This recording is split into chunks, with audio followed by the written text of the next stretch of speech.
Bonjour et bienvenue dans Cacao Talk. Comme son nom l'indique, on va parler de cacao avec Idranil Ghosh. Bonjour Idranil. Bonjour Bertrand. Vous avez une histoire incroyable.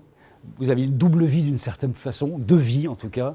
Et celle dont on va parler aujourd'hui, c'est une entreprise de cacao en Côte d'Ivoire qui existe depuis 6 ans, que vous avez lancée à la suite de quelle aventure personnelle?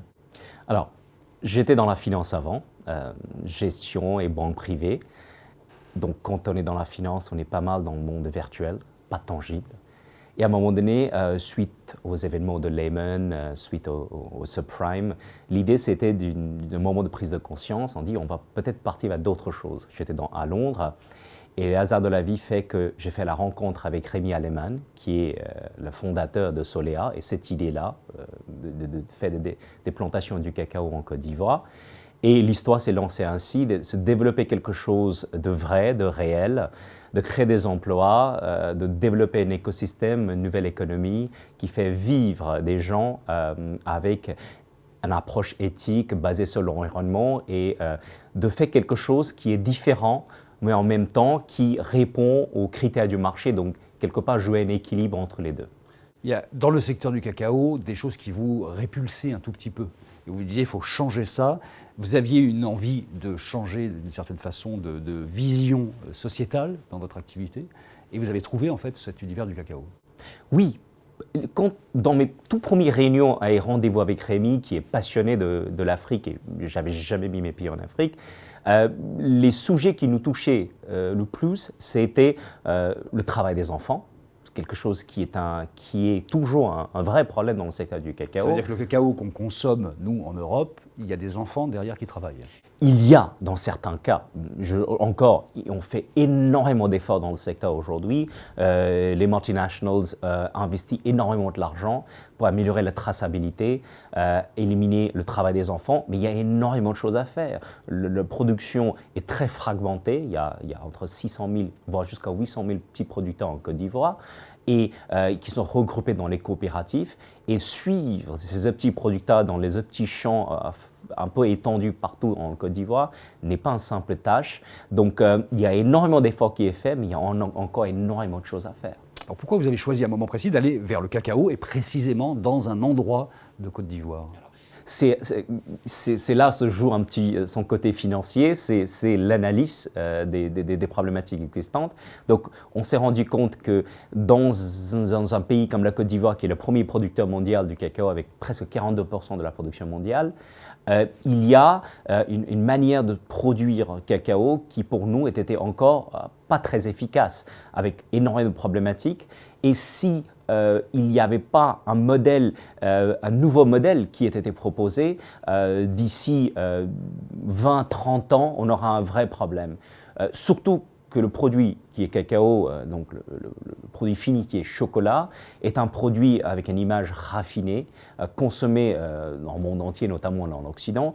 Et en tant que consommateur comme vous, par exemple, vous allez bien sûr soucier des questions de l'éthique sociale, climat dans votre produit et intraçabilité.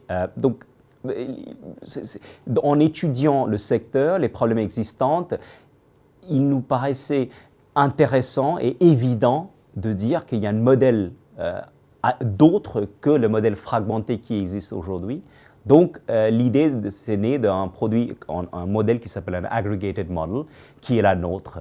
Qui se caractérise par quoi? Alors, un aggregated model, un modèle, je pense en français on dit un modèle beaucoup plus industriel, une approche industrielle, veut dire que d'abord c'est les surfaces, donc on produit du cacao sur des grandes surfaces. Il y a dans ces surfaces-là un appui fort sur l'innovation. Donc il y a beaucoup de travail qui est fait pour l'irrigation, qui est aujourd'hui la manière plus sûre de lutter contre les aléatoires climatiques.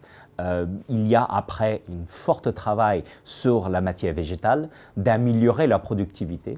Par la suite, il y a aussi la lutte contre la déforestation. Le cacao, avec l'EVA et palme, contribue énormément, malheureusement, à la déforestation en Côte d'Ivoire. Et ce genre de modèle, pour chaque cacao qu'on plante, ou chaque hectare de cacao qu'on plante, on plante un hectare de forêt par la suite. Donc recréer la biodiversité.